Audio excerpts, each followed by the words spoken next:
Hello everyone, જય શ્રી કૃષ્ણ વિદ્યાર્થી મિત્રો. કેમ છો? મજામાં તો છો ને? તમે મજામાં હોય તો હું પણ મજામાં જ છું. વિદ્યાર્થી મિત્રો, આજના લેક્ચરમાં આપણે પાકું સરવૈયું તેમજ નફા નુકસાનનું પત્રક આ બંનેના ફોર્મેટનો અભ્યાસ કરવાના છીએ. અને એ ફોર્મેટમાં ડિટેલમાં કઈ કઈ વસ્તુનો સમાવેશ થાય એ બધી વસ્તુ આજના લેક્ચરમાં આપણે ભણવાના છીએ. જેમ કે લાસ્ટ લેક્ચરમાં આપણે જે વર્ગીકરણ શીખ્યા હતા એના આધારે આપણું આ પાકું સરવૈયું તૈયાર કરવાનું છે. તો પાકું સરવૈયું તૈયાર કરવા માટે અહીંયા આગળ આવી રીતે તમારે આખા પેજમાં ખાના દોરવામાં આવે છે. ભાગીદારી પેઢીના વાર્ષિક હિસાબમાં આપણે જે આમ બે ભાગ પાડી અને ટી સ્વરૂપનું જે બનાવતા મૂડી દેવા અને મિલકત રહેણા એવી રીતે અહીંયા આગળ ખાના દોરવાના નથી. અહીંયા આગળ આ પત્રક છે, પત્રક સ્વરૂપે ખાના દોરવાના છે આઈ આકારમાં ઊભા, જેમાં તમારે બધી વિગતો જે છે અહીંયા આડી લખવાની આવશે. તો એના માટે વિગત, નોંધ નંબર, રકમ રૂપિયા અને રકમ રૂપિયા. તો બસ આવી રીતે સરસ મજાના ખાના જે છે એ છે દોરી દેવાના. હવે જે રીતે આપણે સમજ્યા હતા એ જ રીતે અહીંયા આગળ હું ફોર્મેટ તૈયાર કરું છું, તમે જોતા જજો. સૌથી પહેલા તો આપણે જાણીએ છીએ એમ કે પાકું સરવૈયું કે જેની બે બાજુ હોય છે, બે ભાગ હોય છે, બે શીર્ષક હોય છે, એનું પહેલા શીર્ષકની વાત અહીંયા આગળ આપણે કરવાના છીએ, એટલે કે ઇક્વિટી અને જવાબદારી. તો એને અહીંયા આગળ બે ભાગમાંથી એ આ પહેલો ભાગ આવી રીતે સરસ મજાનું હેડિંગ આપી દેવાનું અને લખી દેવાનું કે ઇક્વિટી અને જવાબદારીઓ. જો વિદ્યાર્થી મિત્રો, પહેલા હું તમને ફોર્મેટ કઈ રીતે લખાય એ તમને શીખવાડું છું. આ પહેલું છે, પહેલું શીર્ષક ઇક્વિટી અને જવાબદારીઓ, જે આપણે ડિટેલમાં સમજી લેવાનું છે રહ્યું. ઇક્વિટી જવાબદારીઓ કે જેના તમને ખબર છે ત્રણ મુખ્ય શીર્ષકો હતા. પાકા સર્વેનું પહેલું શીર્ષક છે ઇક્વિટી જવાબદારીઓ, જેનું ત્રણ મુખ્ય શીર્ષકો હતા. એમાં ત્રણમાંથી પહેલું જે મુખ્ય શીર્ષક હતું એ અહીંયા આગળ થોડું આ તમારું મેન છે, એની અંદર આ નંબર 1 અહીંયા આગળ લખું છું. એ હતું શેર હોલ્ડરોના ભંડોળ. તો એ આ શેર હોલ્ડર્સ કે હોલ્ડરો જે લખો એ શેર હોલ્ડર્સના ભંડોળ. આ રીતે શેર હોલ્ડરોના ભંડોળ લખવાનું. અને શેર હોલ્ડરોના ભંડોળોના પેટા શીર્ષકો તમે જાણો છો કે બે હતા. આના પેટા શીર્ષકો કેટલા હતા? બે ની જોડી યાદ છે ને? તો એ કઈ જોડી હતી એ તમારે અહીંયા આગળ લખવાની છે. તો હવે એ પાછું હું થોડું એની અંદર લખું છું. જુઓ, એ નામ આપું, ચલો એને. તો એને કહેવાય શેર મૂડી.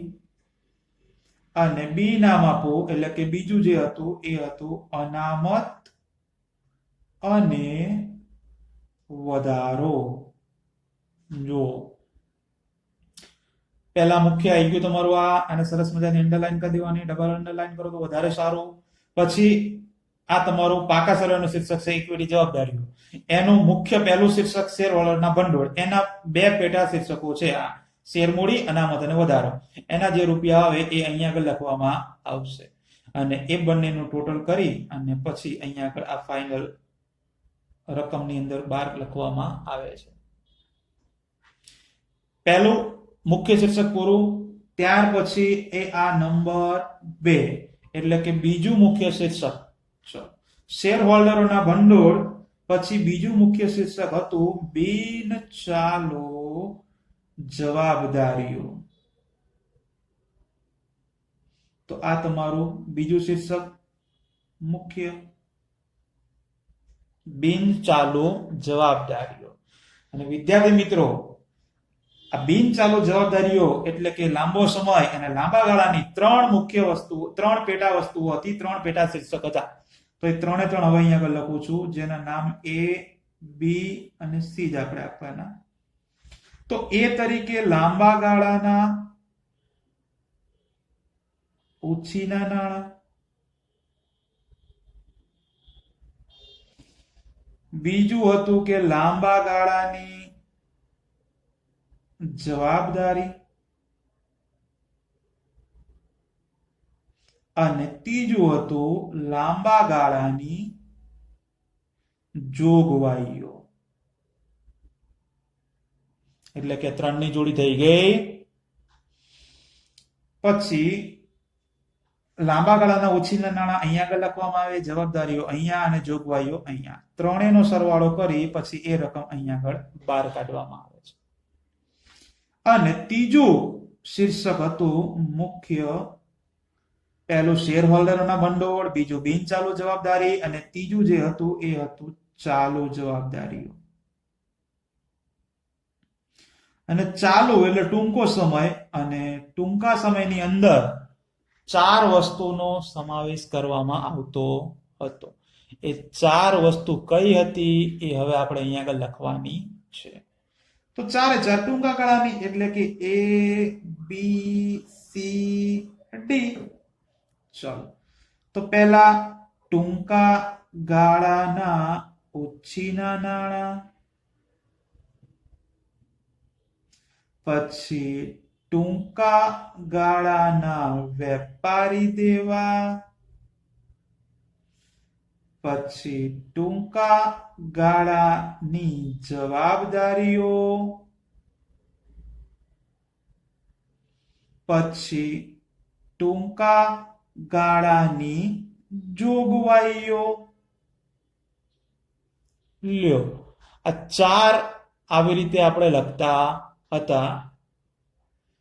અને આ 4 એના રૂપિયા. ટૂંકા ગાળાના ઉછીના નાણાં અહીંયા આવે, વેપારી દેવા અહીંયા આવે, ટૂંકા ગાળાની જવાબદારીઓ અહીંયા અને ટૂંકા ગાળાની જોગવાઈઓ. અને 4 નું ટોટલ જે થાય એ પછી તમારે અહીંયા આગળ ફાઇનલ 12 લખવામાં આવે છે. જો વિદ્યાર્થી મિત્રો, આ પહેલો પાકા સરવાળાનો પહેલો શીર્ષક ઇક્વિટી જવાબદારીઓ, જેના 3 ભાગ, 3 મુખ્ય શીર્ષકો હતા: શેર હોલ્ડરના ભંડોળ, બિનચાલુ જવાબદારી અને ચાલુ જવાબદારી. અને એની અંદર પેટા શીર્ષકો પહેલા 2 ની જોડી, પછી 3 ની જોડી અને પછી 4 ની જોડી. થઈ ગયું કમ્પ્લીટ. તો આ તમારું ઇક્વિટી જવાબદારી બાજુ પૂરું, એટલે કે મૂડી દેવા બાજુ જેને કહેતા હતા એ આપણું પતી ગયું. અને પછી આ તમામે તમામ અહીંયા આગળ આ જે પણ રકમ આવી હોય ફાઇનલ ટોટલ, એનું બધાનું ટોટલ લખવામાં આવે છે, એટલે કે ટોટલ કરવામાં આવે છે કેલ્ક્યુલેટરની અંદર. અને એનો સરવાળો જે છે એ તમારે અહીંયા આગળ લખવાનું કે કુલ, જે તમને અહીંયા આગળ આ કોલમની અંદર મળી જશે. અને પછી એની ડબલ લાઈન કરી દેવાની, તમે જાણો છો. અને સરસ મજાની આખી લાઈન દોરી દેવાની. જુઓ કેવી રીતે હું દોરું છું. જો થઈ ગઈ લાઈન. અહીંયા આગળ બસ માટે તમારે કુલ લખવાનું છે, એટલે અહીંયા આગળ જે પણ રકમ આવી હોય એ બધાનો સરવાળો. તો આ તમારી મૂડી દેવા બાજુ, એટલે કે પાકા સરવૈયાનું પહેલું શીર્ષક ઇક્વિટી અને જવાબદારી બાજુ પૂરું થયું. અને ત્યાં નીચે જ પછી તમારે બીજી શરૂઆત કરવાની એ જ પેજની અંદર, જ્યાં આગળ હવે આપણે પાકા સરવૈયાનું બીજું શીર્ષક લખીશું, બોલે તો મિલકતો. તો અહીંયા આગળ જ એ આ નંબર 2 હેડિંગ આપી દેવાનું, મિલકતો. સરસ મજાની અંડરલાઈન કરી દેવાની. આ પહેલો ભાગ, પહેલો ભાગ પૂરો કર્યો. આ તમારો બીજો ભાગ. હવે લખવાનું કઈ રીતે તમે જાણો છો કે મિલકતો, એના તો 2 જ મુખ્ય શીર્ષકો હતા. અને 2 મુખ્ય શીર્ષકોમાંથી એ આપણે હેડિંગ આપીએ નંબર 1, કે જેની અંદર આવતું હતું બિન ચાલુ. હવે મિલકતોની વાત થઈ તો બિન ચાલુ મિલકતો અંડરલાઈન કરી દેવાની સરસ મજાની. બિન ચાલુ મિલકતો કે જેની અંદર વિદ્યાર્થી મિત્રો આપણે શોર્ટ એન્ડ સ્વીટમાં કંઈક યાદ રાખ્યું હતું. જોડી વાઇઝ તો તમને ખબર છે, પહેલા 2 ની જોડી પૂરી થઈ, 3 ની જોડી, 4 ની જોડી પૂરી થઈ, અને હવે 5 ની જોડી આવશે, એ તો ખબર છે. પણ એ સિવાય પણ એકદમ ઈઝી રીતે આપણે યાદ રાખ્યું હતું કાબિલા અન્ય. હે ને? તો કાબિલા અન્યમાં શું આવતું એ હવે અહીંયા આગળ લખવાનું છે રહ્યું. તો એ આ એ કરી અહીંયા આગળ લખું છું. કા ઉપરથી હતું કાયમી મિલકતો, જેની અંદર પહેલા દ્રશ્ય આવતી અને પછી અદ્રશ્ય આવતી. ચલો, કા આવી ગયો. પછી બી, બી ફોર બિન ચાલુ રોકાણ. સી કાબીલા, લા એટલે કે લાંબા ગાળાની લોન ઓબ્લિક ધિરાણ, લાંબા સમય માટે જે આપણે રૂપિયા લોન આપી હોય એ. હા, ત્યાર પછી કાબીલા અન્ય, તો અન્યમાં અન્યનું હેડિંગ બિન ચાલુ મિલકતો. લ્યો, આ તમારું કાબીલા અન્ય પૂરું. કાબીલા અન્ય. રકમ તો ખબર જ છે, કાયમી મિલકતોની દ્રશ્ય રકમ અહીંયા આવે, અદ્રશ્યની અહીંયા આવે. બિન ચાલુ રોકાણોની રકમ અહીંયા આવશે, લાંબા ગાળાની લોન અને ધિરાણની રકમ અહીંયા, અને આ અન્ય બિન ચાલુ મિલકતો. આ પાંચે પાંચનો સરવાળો થઈ અને અહીંયા આગળ તમારે 12 રૂપિયા લખવાના, સરવાળો કરીને પછી જ. તો મિલકતો એ બીજું શીર્ષક હતું પાકા સરવાળાનું, જેનું મુખ્ય શીર્ષક પહેલું પૂરું કર્યું બિન ચાલુ મિલકતો, અને હવે બીજું મુખ્ય શીર્ષક હતું ચાલુ મિલકતો. તો એ પણ હેડિંગ આપી દીધું ચાલુ મિલકતો. જેમાં તમને પણ ખબર જ છે, એમાં પણ કંઈક અન્ય વાળું યાદ રાખ્યું હતું આપણે, હે ને? એમાં શું હતું? એમાં 6 ની જોડી આવે, એ તો ખબર જ છે 6 ની જોડી. પણ એ 6 ની જોડીમાં ચામાં વેરોટું અન્ય, એ એટલે ચા વાળું, ચા એટલે કે ચાલુ રોકાણો. પછી માં એટલે કે માલ સામગ્રી. વે આવે ચા માં, પછી વે એટલે કે વેપારી લેણા.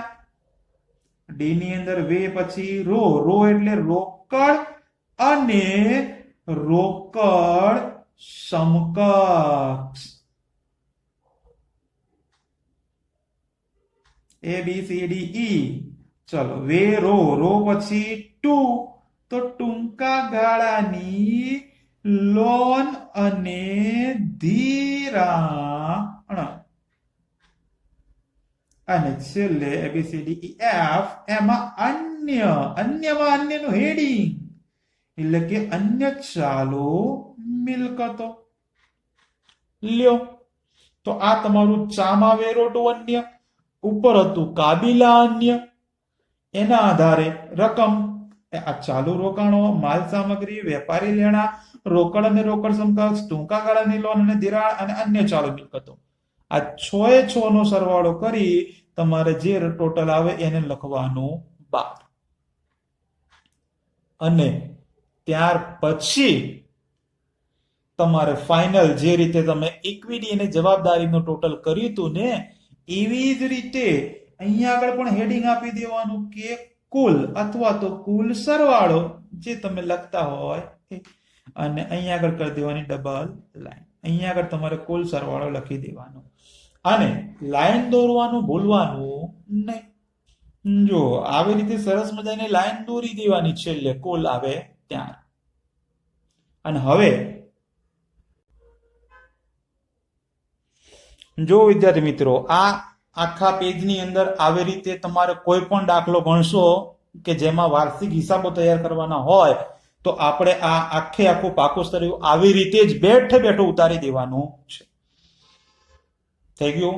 ફરી એક વખત ધ્યાન આપી દેજો. પાકું સરવૈયું જેના 2 શીર્ષકો છે, ઇક્વિટી જવાબદારીઓ અને મિલકતો, એટલે કે 2 ભાગ છે. એમાં પહેલો ભાગ જે છે ઇક્વિટી જવાબદારીઓ, એના 3 મુખ્ય શીર્ષકો: શેર હોલ્ડરના ભંડોળ, બિન ચાલુ જવાબદારી અને ચાલુ જવાબદારી. હવે આ મુખ્ય શીર્ષકોની અંદર એના પેટા શીર્ષકો છે. તો પહેલા શેર હોલ્ડરના ભંડોળ, એમાં 2 છે શેર મૂડી અને અનામત વધારો, જેના આપણે નંબર આપ્યા હતા 1 નંબર અને 2 નંબર, જો અહીંયા આપું છું. પછી બિન ચાલુ જવાબદારીઓ, જેના 3 ની જોડી છે: લાંબા ગાળાના ઓછીના નાણાં, લાંબા ગાળાની જવાબદારીઓ, લાંબા ગાળાની જોગવાઈઓ, એટલે કે 3, 4 અને 5. પછી ચાલુ જવાબદારીઓ, એમાં વધુ ટૂંકા ગાળાનું, એમાં 4 ની જોડી છે: ટૂંકા ગાળાના ઓછીના નાણાં, ટૂંકા ગાળાના વેપારી દેવા, ટૂંકા ગાળાની જવાબદારીઓ, ટૂંકા ગાળાની જોગવાઈઓ. તો 6, 7, 8, 9 થઈ ગયું. 2 ની જોડી, 3 ની જોડી, 4 ની જોડી. ચલો 9 જોડીઓ, એટલે કે 9 પેટા શીર્ષકો પૂરા. પછી આવે કુલ સરવાળો, આ મૂડી દેવાનો એટલે કે ઇક્વિટી જવાબદારીનો સરવાળો. એવી જ રીતે હવે આપણે મિલકતોનું જોવાનું છે. તો મિલકતોના મુખ્ય બે શીર્ષકો છે, બિનચાલુ મિલકતો અને ચાલુ મિલકતો.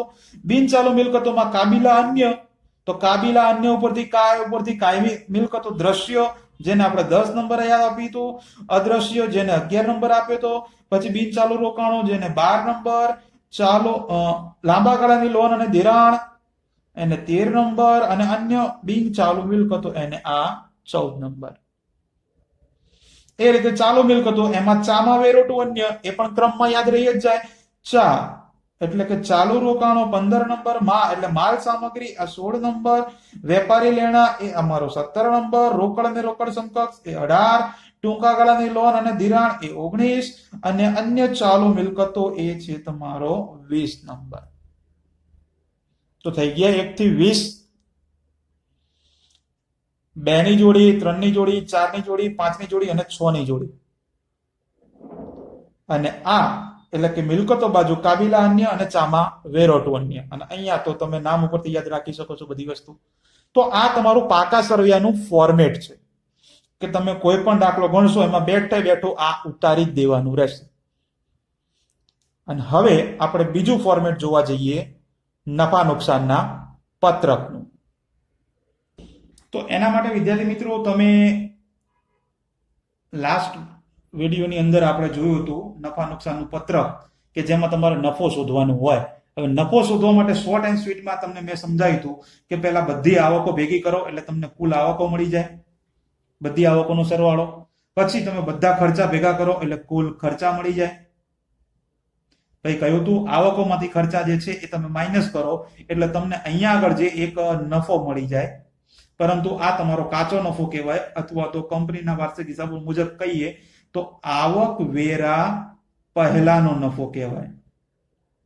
અને આમાંથી તમે આવક વેરો ભરો એટલે કે આવક વેરાની જોગવાઈ એ તમે માઇનસ કરો,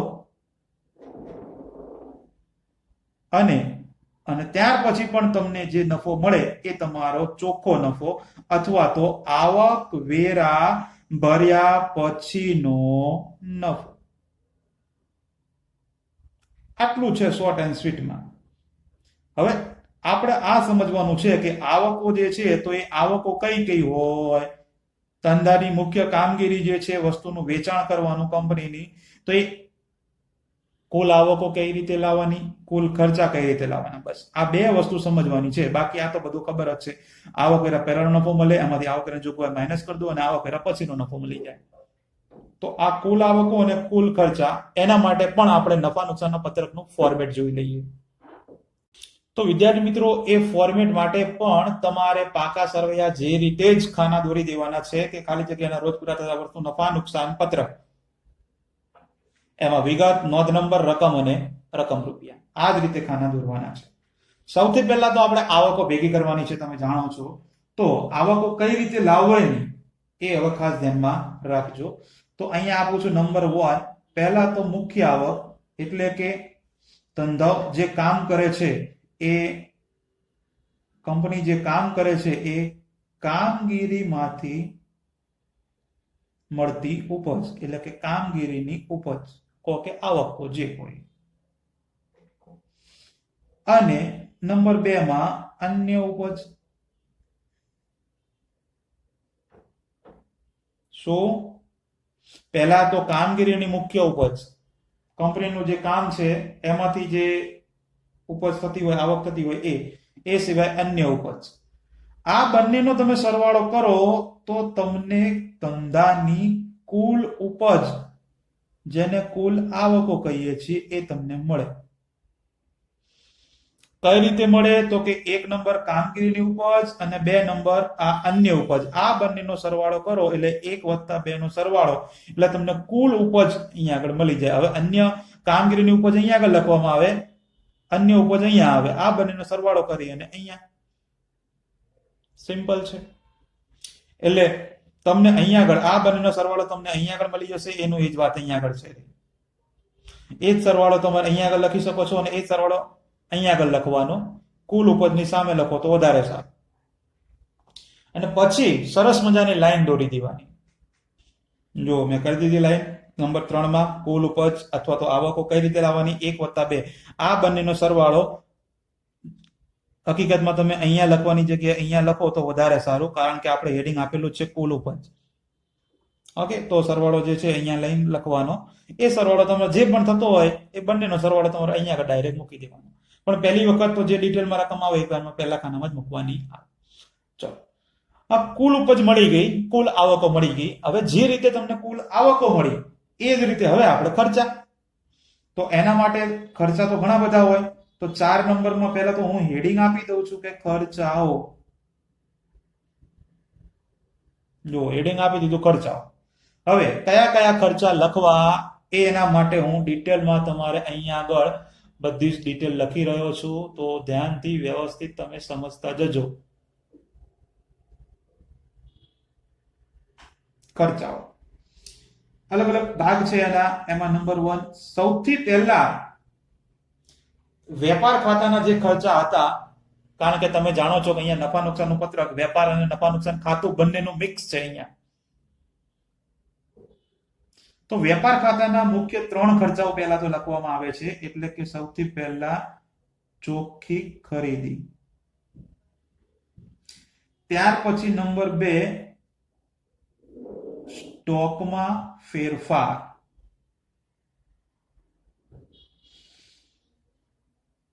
સી ની અંદર પ્રત્યક્ષ ખર્ચા, એટલે કે જે તમે ખરીદીને લગતા ખર્ચા હતા એ બધા, ચોખ્ખી ખરીદી, સ્ટોકમાં ફેરફાર, પ્રત્યક્ષ ખર્ચા. આ 3 ખર્ચાઓ જે છે આપણે વેપાર ખાતામાંથી લાવવાના છે. ત્યાર પછી નફા નુકસાન ખાતામાં ખર્ચા, એમાં તમે જે પણ ધંધામાંથી કર્મચારીને ચૂકવતા હતા એ બધા ખર્ચાઓ અહીંયા આગળ લખવાના છે. તમે કર્મચારીને જે પણ વસ્તુ ચૂકવતા એ બધી વસ્તુ, એને શોર્ટ એન્ડ સ્વીટમાં કહેવામાં આવે છે કર્મચારી લાભના ખર્ચા. કર્મચારીને ચૂકવતી બધી વસ્તુ અહીંયા આગળ લખવામાં આવે. ત્યાર પછી નાણાકીય ખર્ચા, જેને નાણાકીય પડતરના નામે ઓળખવામાં આવે છે, જેમાં બેંકને લગતી બધી વસ્તુ, વ્યાજને લગતી બધી વસ્તુનો સમાવેશ થાય. ત્યાર પછી ઘસારો અને માંડી વાળેલ ખર્ચા, ઘસારો અને માંડી વાળેલ ખર્ચા, અને છેલ્લું જીમાં અન્ય ખર્ચા.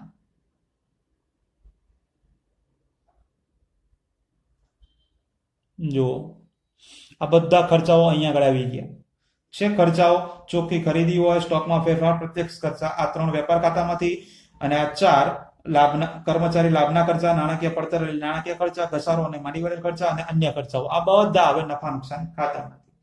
અને રૂપિયા ક્યાં લખાય તો તમે જાણો છો, ચોખ્ખી ખરીદીના, સ્ટોકમાં ફેરફાર, આ પ્રત્યક્ષ ખર્ચા, કર્મચારી લાભના ખર્ચા, નાણાકીય પડતર, ઘસારો અને માંડી વાળેલ ખર્ચા અને અન્ય ખર્ચા.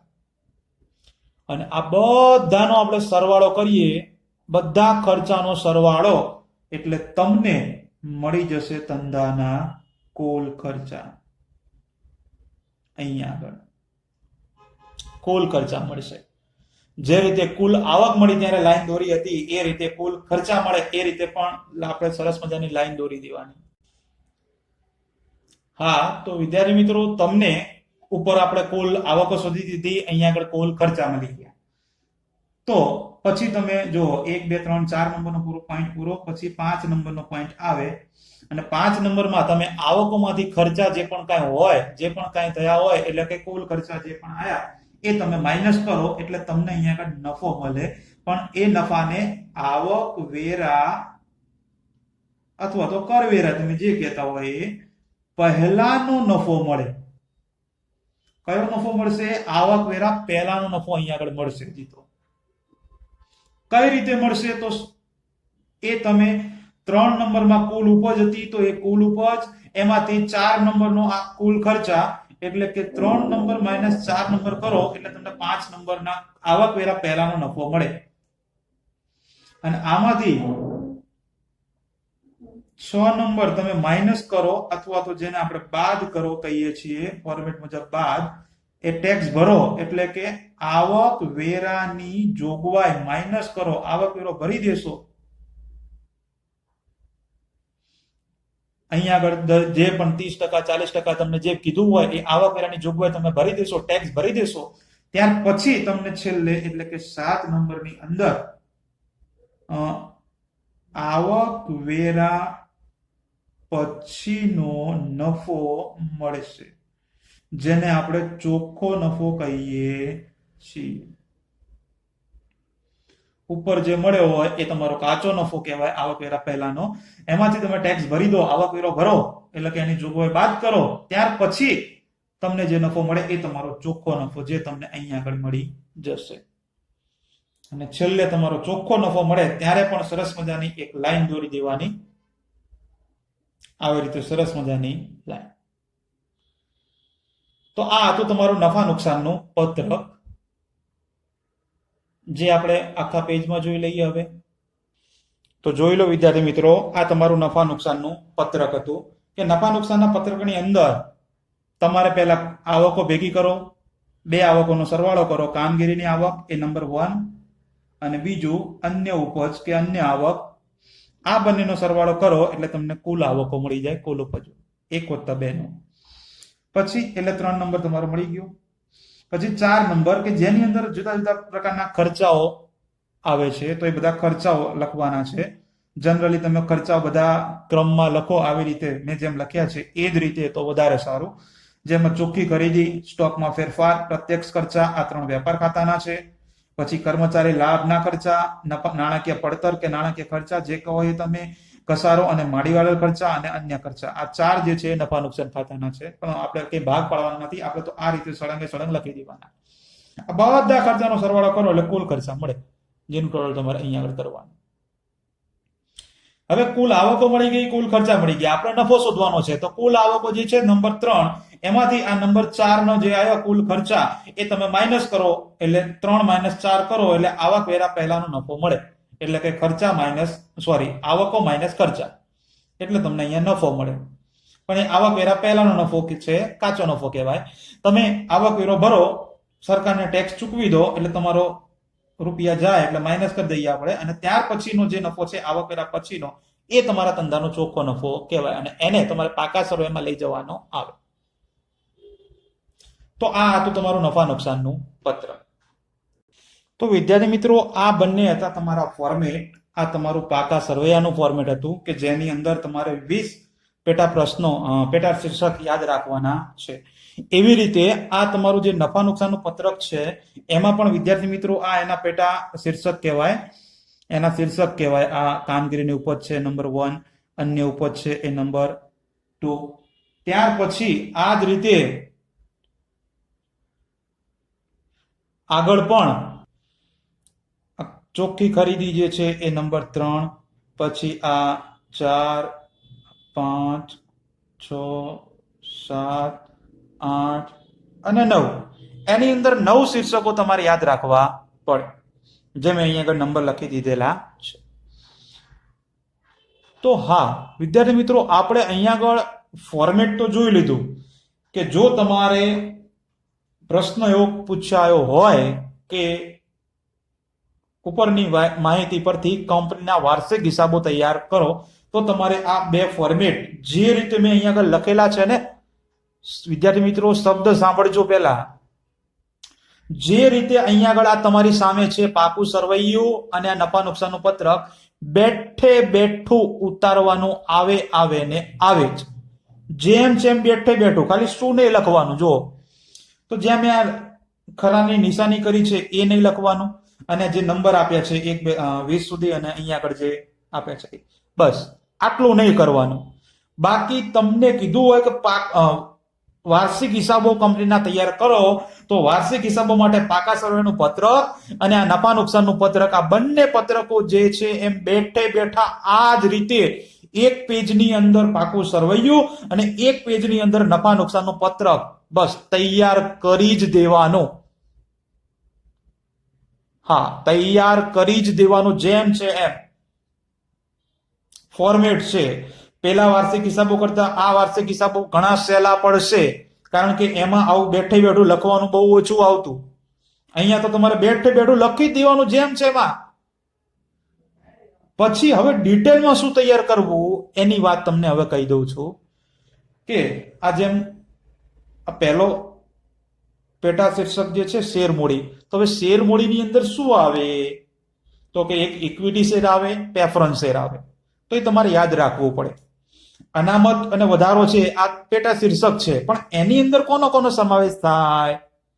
તો કે અનામત છે તો સામાન્ય અનામત હોય, મૂડી અનામત હોય, જામીનગીરી પ્રીમિયમ અનામત હોય, ભંડોળમાં રોકાણ વગર ભંડોળ હોય,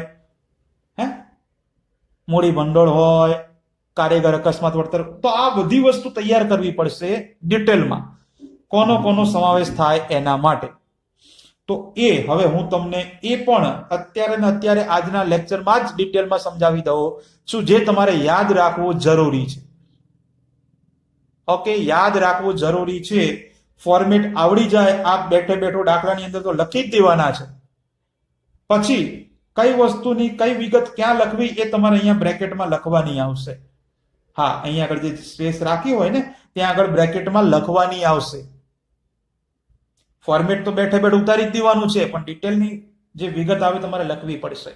તો એ કઈ રીતે લખવી, કઈ વસ્તુમાં કોનો કોનો સમાવેશ થાય એની પણ વાત હવે તમને અહીં આગળ કરી દઉં છું, તો જોઈ લો. તો વિદ્યાર્થી મિત્રો હવે જોતા જજો, જે આપણા 20 પેટા શીર્ષકો છે એની અંદર કઈ કઈ વસ્તુનો સમાવેશ થાય એ અહીંયા લખવા જઈ રહ્યો છું. તો જો વિદ્યાર્થી મિત્રો તમે બે રીતે કઈ રીતે યાદ રાખવું એ પણ આપણા 20 પ્રશ્નો જે થયા એ પણ અહીંયા આગળ આવશે, અને એની અંદર સમાવેશ થતી બાબતો પણ આવશે. તો જેમ કે પહેલો નંબરનો પહેલા બે ની જોડી હતી, તમને ખબર છે શેર હોલ્ડરના ભંડોળ, એમાં પહેલા બે ની જોડી આવી.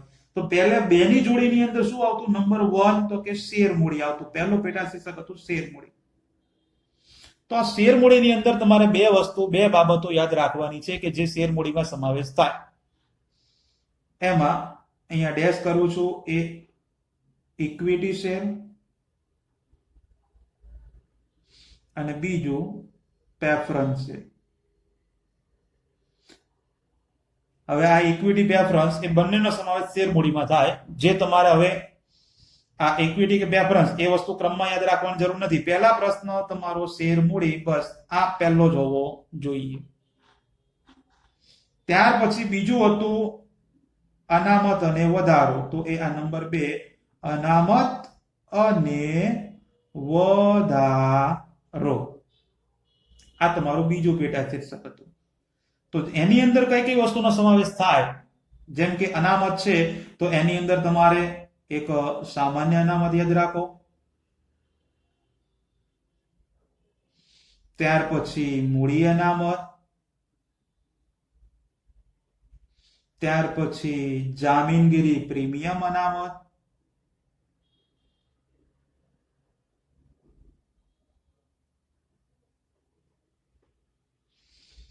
પછી એકાદ બે ભંડોળ લઈ રહીએ તો આ કારીગર અકસ્માત વળતર ભંડોળ, ડિવિડન્ડ સમતુલા ભંડોળ. ભંડોળ કે અનામત વિદ્યાર્થી મિત્રો બંને વસ્તુ એક જ કહેવાય, તમે જાણો છો. ત્યાર પછી રોકાણ વધઘટ ભંડોળ,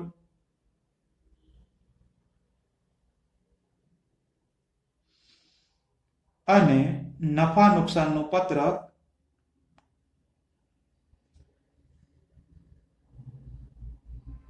અને બ્રેકેટમાં લખું છું વધારો કે ઘટાડો. વધારો એટલે નફો અને ઘટાડો એટલે ખોટ.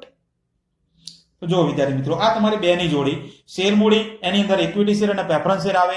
અનામત અને વધારો કે જેની અંદર આ 3 અનામત યાદ રાખવાની, 3 ભંડોળ અને બીજું વધારો કે ઘટાડો. બસ આટલી વસ્તુ તમારા મગજમાં પેટ કરી દેવાની છે. તો આ બે ની જોડી તમારી પૂરી થઈ. આ બે ની જોડી પૂરી થાય પછી 3 ની જોડી આવતી. તો નંબર 3 માં શું આવતું હવે એની પણ વાત તો જોતા જજો વિદ્યાર્થી મિત્રો.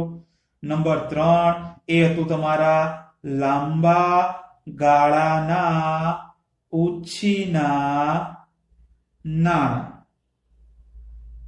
કે કંપનીએ વિદ્યાર્થી મિત્રો જે પણ વ્યક્તિ પાસેથી જે પણ સંસ્થાઓ પાસેથી લાંબા ગાળા માટે ઉછીના નાણાં લીધા હોય એ બધા અહીંયા આગળ સમાવેશ થાય. તો એ તમારે યાદ રાખવાનું છે કે કંપની લાંબા ગાળા માટે કયા કયા નાણાં ઉછીના લઈ શકે. તો સૌથી પહેલા તો ડિબેન્ચર છે, આ કંપની લાંબા ગાળાનું દેવું કહેવાય. પછી બોન્ડ છે, પછી જાહેર થાપણ છે,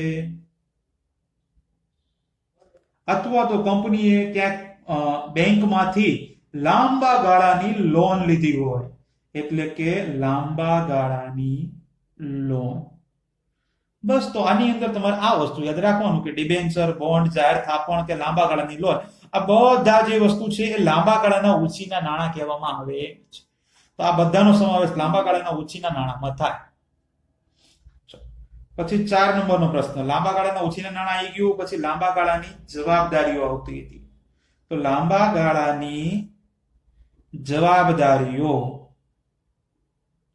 અને લાંબા ગાળાની જવાબદારીઓ, તો એની અંદર તમારે બે જ વસ્તુ યાદ રાખવાની છે જે બહુ સહેલી છે કે જવાબદારીઓ છે દેવું પણ લાંબા ગાળાનું છે, તો એની અંદર બે વસ્તુનો સમાવેશ થશે. એક ડિબેન્ચર પરત પ્રીમિયમ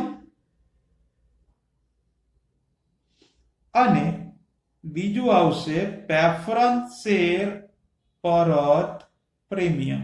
આ બે પ્રીમિયમ એ લાંબા ગાળાની જવાબદારીઓ અથવા તો અન્ય લાંબા ગાળાની જવાબદારીઓ એવું પણ કહેવામાં આવે છે. ત્યાર પછી હજુ એક લાંબા ગાળાનું બાકી, કારણ કે 3 ની જોડી આવે લાંબા ગાળા માટે. તો એ છે તમારો 5 નંબરનો પ્રશ્ન, જેમાં લાંબા ગાળાની જોગવાઈઓ આવતી. અને વિદ્યાર્થી મિત્રો, લાંબા ગાળાની જોગવાઈઓ એટલે કે તમે જે વસ્તુ પ્રવેશ અને નિવૃત્તિમાં ભાગીદારો વચ્ચે વેચતા નહોતા એ કહેવાય લાંબા ગાળાની જોગવાઈઓ. તો એ જોગવાઈઓ કઈ કઈ હતી તમને યાદ તો છે જ, પ્રવેશ અને નિવૃત્તિના દાખલા તમે ભણેલા જ છો. તો એ વસ્તુ તમારે આવતી અહીંયા આગળ આવે અહીંયા. તો એક તો કંઈક નફા ભાગ ભંડોળ હતું, યાદ છે ને? તો આ કામદાર કે કારીગર જે લોકો એ નફા ભાગ ભંડોળ. પછી કંઈક બચત ખાતા હતા કે કામદાર બચત ખાતા. પછી એક તો પ્રોવિડન્ટ ફંડ હતું, પ્રોવિડન્ટ ફંડ. અહીંયા આગળ બીજા બે ફંડ એક્સ્ટ્રા યાદ રાખવાના, પેન્શન ફંડ અને ગ્રેજ્યુઇટી ફંડ. તો વિદ્યાર્થી મિત્રો, લાંબા ગાળાની જોગવાઈઓ એટલે કે બે કામદારના 3 ફંડ જો છે. બે કામદાર નફા ભાગ ભંડોળ, કામદાર બચત ખાતા, અને 3 fund, provident fund, pension fund, gratuity fund. તો આટલી આ 5 વસ્તુનો સમાવેશ આ લાંબા ગાળાની જોગવાઈઓની અંદર કરવામાં આવે છે. તો જો તમારે 2 ની જોડી અને આ 3 ની જોડી પૂરી થઈ, તો 5 પ્રશ્નો પૂરા થયા. હજુ આગળ વધીએ, હજુ બાકી છે ઘણા. તો એના માટે વિદ્યાર્થી મિત્રો મેં બાજુમાં બીજો ભાગ પાડી દીધો છે, કારણ કે જગ્યા હતી અને એનો ક્યાંય ઉપયોગ કરવાનો નહોતો, તો આપણે સદુપયોગ કરી લઈએ. ચલો, 5 નંબર પૂરા થયા. પછી 6 નંબરનો પ્રશ્ન આવે. 2 ની અને 3 ની જોડી પૂરી થઈ પછી આગળ 4 ની જોડી આવતી, એટલે 6 નંબરના પ્રશ્નથી ટૂંકા ગાળાના બધા ચાલુ થતા.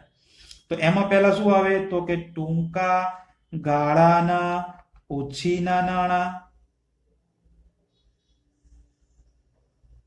કે જેમાં ટૂંકા ગાળા માટે કંપનીએ જેની પાસેથી ઉછીના નાણાં લીધા હોય એ બધાનો સમાવેશ અહીંયા આગળ કરવામાં આવે.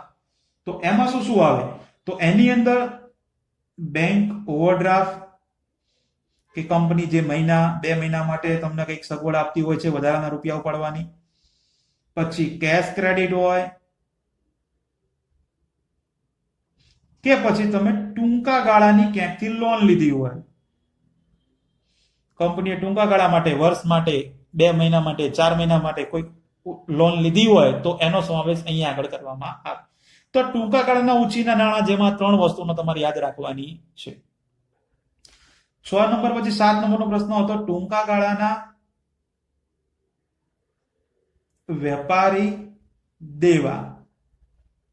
વેપારી દેવા આવે, પણ આપણે યાદ રાખવા માટે આગળ શબ્દ લગાવી દીધો છે ટૂંકા ગાળાના વેપારી દેવા, કારણ કે 4 ની જોડી ફિટ થઈ જાય ને આખી.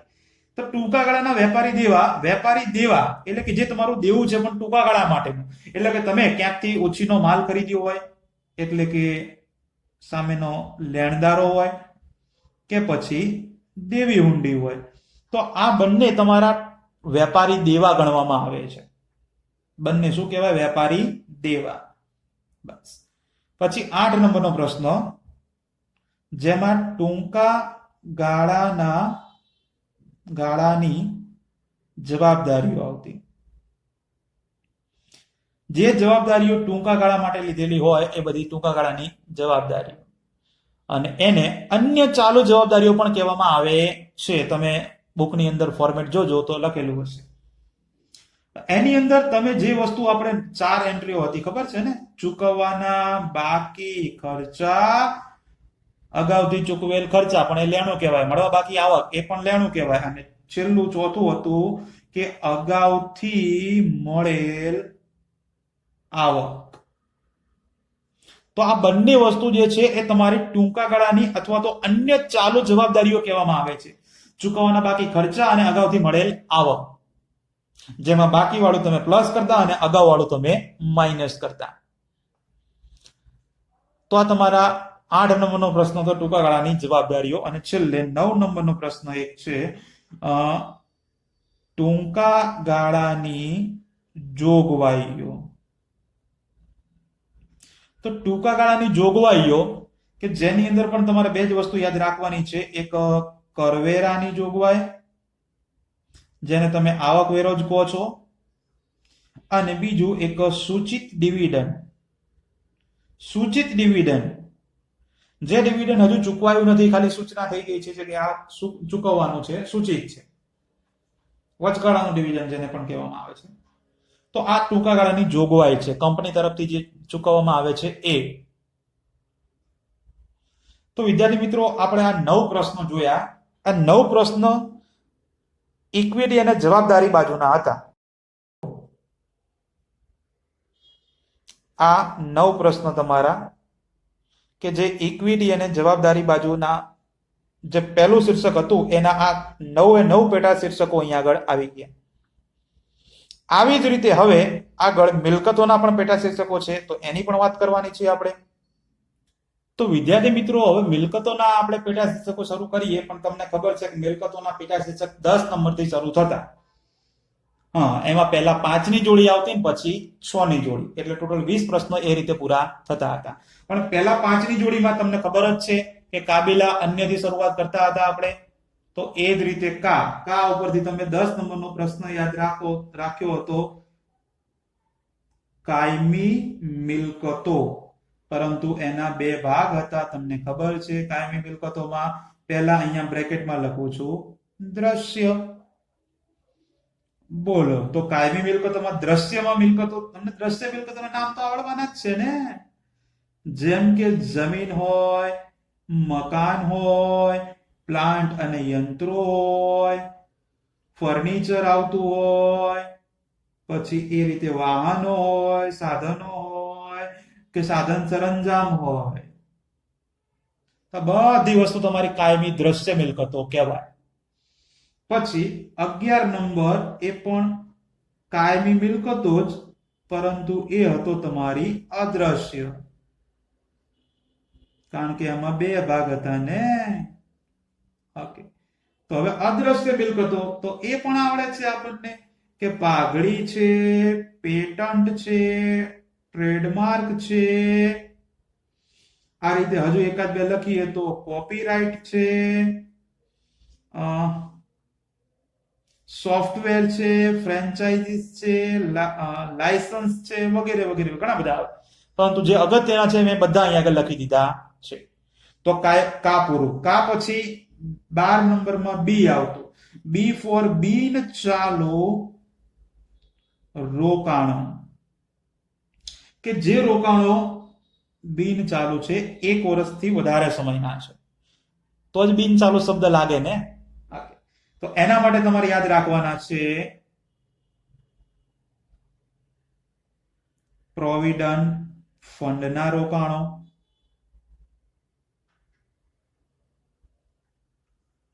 જો બાકીના ડિબેન્ચર પરત નિધિના રોકાણો છે, બાંધી મુદત રાપણો છે, સરકારી જામીનગીરીઓ છે, મ્યુચ્યુઅલ ફંડના યુનિટ. પણ બિન ચાલુ છે એટલે 1 વર્ષ કરતા વધારાનો સમય તમારે યાદ રાખવાનો. ત્યાર પછી 13 નંબરનો પ્રશ્ન. 13 નંબરમાં કાબીલા, લા ઉપરથી લાંબા ગાળાની લોન અને ધિરાણ. જે વસ્તુ તમે લાંબા ગાળા માટે કોઈને લોન આપી છે, એટલે કે કર્મચારીને આપેલ લોન હોય, પણ યાદ રાખજો વિદ્યાર્થી મિત્રો ખાસ, લાંબા ગાળાની છે એટલે કે 1 વર્ષથી વધારે સમય જ હોય. 1.5 વર્ષ, 2 વર્ષ, 5 વર્ષ, 10 વર્ષ માટે તમને જે તમે કોઈને, તમે એટલે કંપનીએ જેને પણ ઉછીના રૂપિયા આપેલા છે, જેને પણ લોન આપી છે, બધું વસ્તુ અહીંયા આવે. કર્મચારીને આપેલ એડવાન્સ આવે, custom deposit, telephone deposit, electricity deposit, એટલે કે કર્મચારીની 3 ડિપોઝિટ, એટલે લાંબા ગાળાની લોન અને ધિરાણ. કર્મચારીની 3 ડિપોઝિટ છે ને, તો આ બધું લાંબા ગાળા માટે ડિપોઝિટમાં મૂકેલા કહેવાય. એટલે 1 વર્ષથી વધારાનો સમય તમારે યાદ રાખવાનો. કાબીલા. પછી 14 નંબરમાં છેલ્લું બાકી રહ્યું અન્ય, અને અન્ય ઉપરથી તમારું હેડિંગ અન્ય બિન ચાલુ મિલકતો, જેમાં તમારે યાદ રાખવાનું ડિબેન્ચર વટાવ હોય, જાહેરાત ઝુંબેશ ખર્ચ હોય. આ સિવાય સંશોધન વિકાસ ખર્ચ આવતો હોય કે બાકીના જે પણ કોઈ ખર્ચ આવતા હોય અન્ય ચાલુ બિન ચાલુ મિલકતોની અંદર, કે જે નહીં માડી વાળા બધા ખર્ચા અહીંયા આગળ આવે, પણ આવતા 12 માસ બાદ માડી વાળવા પાત્ર, એટલે કે 1 વર્ષ પછી જે માડી વાળવાના હોય. ઇન શોર્ટ બિન ચાલુ છે એટલે લાંબો સમય, તમને ખબર જ છે, જે 12 મહિના પછીનો જ હોય. તો એ બધા અહીંયા આગળ આવે અન્ય બિન ચાલુ મિલકતોની અંદર. તો વિદ્યાર્થી મિત્રો, આ કાબીલા અન્ય, એના પરથી આપણા 5 જે 5ની જોડી હતી એ આપણી પૂરી થઈ. હવે છેલ્લી એક જોડી તમને ખબર છે, ચામાં વેરોટું અન્ય, એ તમારી 6ની જોડી, એ પૂરી થાય એટલે 20 પ્રશ્નો પૂરા થઈ જાય. તો હવે જોઈ લો ચામાં વેરોટું અન્ય, જેમાં મેં લખી દીધેલું છે ફટાફટ. 15 નંબર એટલે ચાલુ રોકાણો, જેની અંદર અન્ય કંપનીના શેર કે ડિબેન્ચર, મ્યુચ્યુઅલ ફંડના યુનિટ, સરકારી જામીનગીરીઓ, વેચાણપત્ર જામીનગીરીઓ. જો વિદ્યાર્થી મિત્રો, આ જ વસ્તુ જે છે બિન ચાલુ રોકાણોમાં અમુક આવી ગયા છે, તમે જોઈ શકો છો. જુઓ છે આ સરકારી જામીનગીરીઓ, મ્યુચ્યુઅલ ફંડના યુનિટ, અહીંયા છે અને અહીંયા છે. પણ અહીંયા આગળ જે છે બિન ચાલુ રોકાણો, બિન ચાલુ શબ્દ છે, જો લાંબા સમય માટે ના આવે, 1 વર્ષથી વધારે ના. અને અહીંયા આગળ જે શબ્દ છે ચાલુ રોકાણો છે, એટલે જો અહીંયા લખેલું છે 12 માસથી ઓછા સમય માટે છે. તો એ બે, ઇન શોર્ટ તમને ખબર જ છે, ચાલુ અને બિન ચાલુ બંને વસ્તુ તમારા મગજમાં ફિટ જ છે. ચાલુ એટલે ટૂંકો સમય, બિન ચાલુ એટલે લાંબો સમય, એટલે કોઈ કન્ફ્યુઝન થવાનું નથી.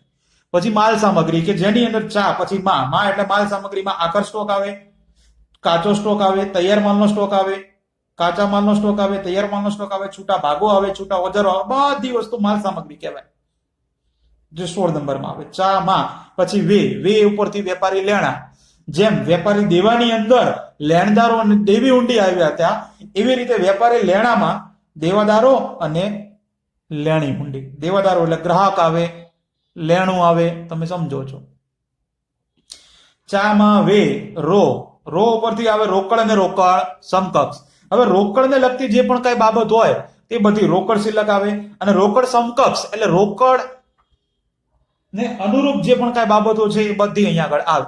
એટલે કે રોકડ શિલ્લક હોય, બેંક શિલ્લક હોય, હાથ પર રોકડ હોય, ચેક આપતો હોય, ડ્રાફ્ટ હોય, બધી વસ્તુ રોકડને લગતી કહેવાય. જો રોકડ ને રોકડ સમકક્ષ કહેવાય. તો એ 18 નંબર. પછી 19 નંબરમાં વેરોટુ, ટુ ઉપરથી ટૂંકા ગાળાની લોન અને ધિરાણ. ટૂંકા ગાળાની કર્મચારીને આપેલ લોન હોય, વેપારીને આપેલ એડવાન્સ હોય, પણ કેવી ટૂંકા ગાળાની, એટલે 1 વર્ષથી ઓછી. અને છેલ્લો હતો તમારો કે 20 નંબરનો પ્રશ્ન, અન્ય ચાલુ મિલકતો. તો અન્ય ચાલુ મિલકતોમાં પહેલા 2 મહત્વની છે, મળવા બાકી આવકો અને અગાઉથી ચૂકવેલ ખર્ચા. જો આ બંને વસ્તુ અન્ય છે, એમાં ડિબેન્ચર વટાવ, જાહેરાત ઝુંબેશ ખર્ચ, પછી જો અહીંયા એનું એ છે જાહેરાત ઝુંબેશ ખર્ચ, સંશોધન વિકાસ, ડિબેન્ચર વટાવ. પણ તમને ખબર છે કે આ વસ્તુ અન્ય બિન ચાલુ મિલકતો છે, અન્ય ચાલુ મિલકતો છે. આ તો બિન ચાલુમાં લાંબા સમયની આવે, 12 મહિના પછીની, અને ચાલુ મિલકતોમાં આ બધા ખર્ચા આવે, પણ એ કયા, તો કે 12 મહિનાની અંદર જ આપણે જે માડી વાળવાના હોય એ.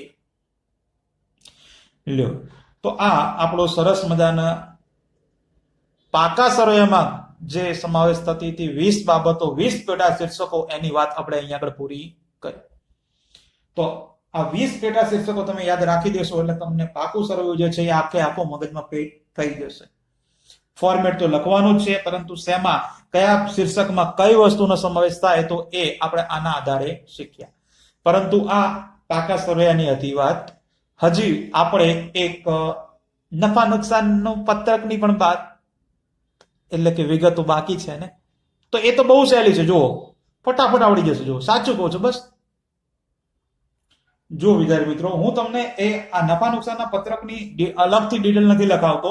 એ તમને આપણે જે ફોર્મેટ બનાવ્યું તો એના બ્રેકેટમાં જ હું પેન્સિલથી લખી દઉં છું, જેથી તમે દાખલો ગણો ત્યારે પણ તમારા મગજમાં ફિટ જ રહે અને બહુ ઓછી વસ્તુ છે અને સમજી શકાય અને સરળતાથી યાદ રાખી શકાય એવી વસ્તુ છે. જેમ કે કામગીરીમાંથી ઉપજ. હવે વિદ્યાર્થી મિત્રો, કોઈ પણ કંપની હોય, કોઈ પણ ધંધો હોય, એનું કામ જે છે તમે જાણો જ છો કે વસ્તુનું વેચાણ કરવાનું હોય. તો કામગીરીની ઉપજ કઈ રીતે મળશે તો કે વેચાણ દ્વારા. ઉપજ એટલે આવક જ છે ને, વેચાણ.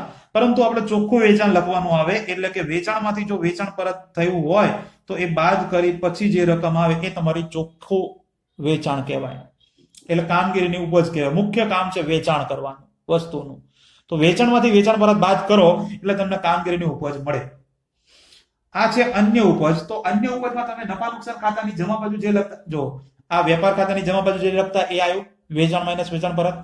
આ છે અન્ય ઉપજ, એટલે કે નફા નુકસાન ખાતાની જે જમા બાજુ લખતા એ બધી વસ્તુ અહીંયા આગળ આવે. હવે નફા નુકસાન ખાતામાં તમે શું લખતા જમા બાજુ, તો કે મળેલ વ્યાજ લખતા, પછી મળેલ ડિવિડન્ડ આવતું, ગાલખાત પરત આવતી. આ સિવાય ધંધાને જે પણ કાંઈ બધી વસ્તુ મળતી એ બધું તમે નફા નુકસાનમાં જમા બાજુ લખતા એ બધું અહીંયા લખવાનું અન્ય ઉપજમાં. મળેલ આવક, મળેલ કમિશન, મળેલ દલાલી, મળેલ બોનસ, મળેલ ડિવિડન્ડ, મળેલ વ્યાજ, બધી વસ્તુ, ગાલખાત પરત છે, બધી વસ્તુ અહીંયા એ અન્ય ઉપજમાં આવે. પછી સરવાળો કરો એટલે તમને કુલ ઉપજ મળે. ત્યાર પછી ખર્ચાની વાત, ચોખ્ખી ખરીદી. તો વિદ્યાર્થી મિત્રો, ખરીદી માઇનસ ખરીદ પરત એટલે તમને ચોખ્ખી ખરીદી મળે, જે તમે લખતા હતા એ જ. પહેલા ત્રણ ખર્ચા વેપાર ખાતાના છે, તમે જાણો છો. તો ખરીદી માઇનસ ખરીદ પરત. પછી સ્ટોકમાં ફેરફાર. તો સ્ટોકના ફેરફારમાં તમારે યાદ રાખવાનું, શરૂઆતનો સ્ટોક માઇનસ આખર સ્ટોક. થઈ ગયું? શરૂઆતનો સ્ટોક માઇનસ આખર સ્ટોક એટલે તમને સ્ટોકમાં ફેરફાર મળી જાય. ત્યાર પછી પ્રત્યક્ષ ખર્ચા, એટલે કે એ સિવાય તમે વેપાર ખાતામાં ઉધાર બાજુ જે પણ કાંઈ લખતા, મજૂરી લખતા ને દરમાયો લખતા, રેલવે નૂર લખતા ને આવક માલ ગાડા ભાડું લખતા ને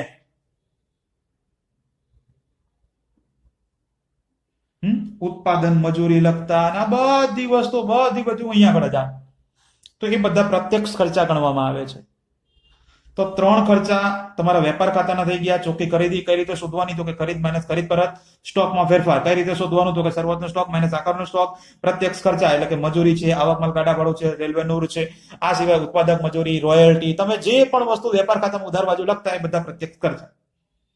પછી નફા નુકસાનમાં ઉધાર બાજુ પહેલા તમે જે લખતા કર્મચારી લાભના ખર્ચા, એટલે કે કર્મચારીને જે પણ કાંઈ વસ્તુ ચૂકવવામાં આવે બધી વસ્તુ કર્મચારી લાભના ખર્ચા કહેવાય. જેમ કે તમે કર્મચારીને પગાર ચૂકવો તો એ કર્મચારીને લાભનો ખર્ચો કહેવાય, એટલે કે પગાર. કર્મચારીને બોનસ ચૂકવતા હોય, કર્મચારીને કમિશન ચૂકવતા હોય, કર્મચારીને પ્રોવિડન્ટ ફંડમાં ફાળો આપતા હોય, એટલે કે પીએફ નો ફાળો જે પણ કાંઈ હોય, આ બધી વસ્તુ કર્મચારી લાભના ખર્ચાની અંદર આવે. નાણાકીય પડતર એટલે કે બધા નાણાકીય ખર્ચા, એમાં બધા ભાગના મોટા ભાગના વ્યાજ જ આવે.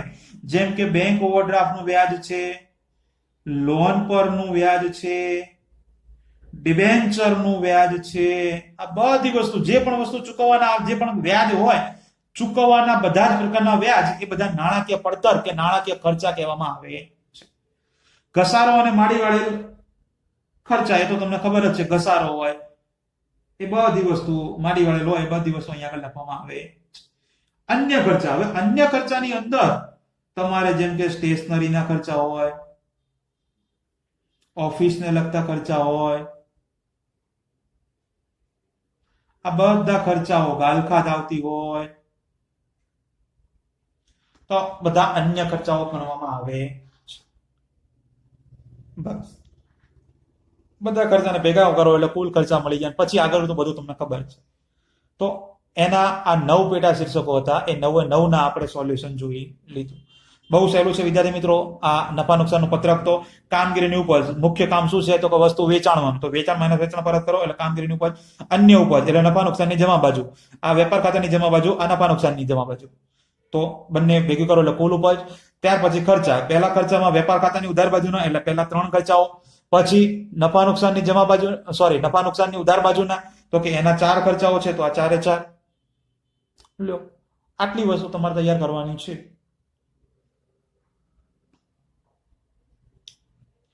તો આજનો લેક્ચર વિદ્યાર્થી મિત્રો જે હતો એ ખરેખર ખૂબ જ અગત્યનો લેક્ચર હતો, કે જેના આધારે તમારે જે દાખલો ગણવાનો છે એ દાખલો ગણવા માટે જેટલી પણ કાંઈ વસ્તુ અગત્યની છે એ બધી ડિટેલ ફોર્મેટ સાથે આપણે આજના લેક્ચરમાં શીખ્યા. ફોર્મેટ એ શીખ્યા એઝ વેલ એઝ ફોર્મેટની અંદર ડિટેલમાં કઈ કઈ વસ્તુનો સમાવેશ થાય. વિદ્યાર્થી મિત્રો આ બધી વસ્તુ તો કઈ આવવાની નથી, જેમ કે મજૂરી છે, આવક માલ ગાડા ભાડું, રેલવે નોર છે, તો પ્રત્યેક ખર્ચામાં કોઈ પણ એક જ ખર્ચો જ આપેલો હશે તમને, કે આવક માલ ગાડા ભાડું હોય તો તમારે આવક માલ ગાડા ભાડું એ પ્રત્યક્ષ ખર્ચામાં આવે તો અહીંયા બ્રેકેટમાં લખી દેવાનું બસ. બાકી ફોર્મેટ તો લખવાનું છે જે તમને કીધું બેઠું, કે તમને પગાર આપેલો હોય તો પગાર તમને ખબર છે કર્મચારીનો ખર્ચો છે, તો આ કર્મચારીના લાભના ખર્ચામાં એક ખાલી લખી દેવાનું પગાર, એના રૂપિયા જે આવે બાર. ખબર પડે? એટલે ફોર્મેટ તો લખવાનું જ છે, પરંતુ ડિટેલ એટલા માટે લખવાની કે કઈ વસ્તુ ક્યાં આવે એ તમને ખબર પડે, એના માટે આ ડિટેલ પણ તૈયાર કરવી જરૂરી છે. તો વિદ્યાર્થી મિત્રો આજના લેક્ચરમાં ખૂબ જ અગત્યની વસ્તુ આપણે ભણી ગયા છીએ. શાંતિથી વિડીયો જોવાનો, રિપીટ કરી જોવાનો, એકવાર જુઓ, 2 વાર જુઓ એટલે મગજમાં ફિટ થઈ જશે. ફોર્મેટ જે છે એ તમારે 5 વાર લખી જ દેવાનું. ફોર્મેટ, પાકા સરવાયાનું ફોર્મેટ, આ નફા નુકસાનના પત્રકનું ફોર્મેટ, એ તો કોઈને પૂછવાનું નહીં, 5 વાર લખી જ દેવાનું. અને જે પણ કાંઈ 20 પ્રશ્નો જોયા છે એ બધા 5 વાર એમ, 5 એટલે 5 વાર એમ કહેવાનો મતલબ. આ જે ડિટેલ છે એ ડિટેલ પણ લખવાની નફા નુકસાનના પત્રકમાં, કારણ કે આપણે યાદ રાખવાનું છે. યાદ રાખવા માટે જે 5 વાર લખીએ એમાં બધી વસ્તુ લખવાની છે.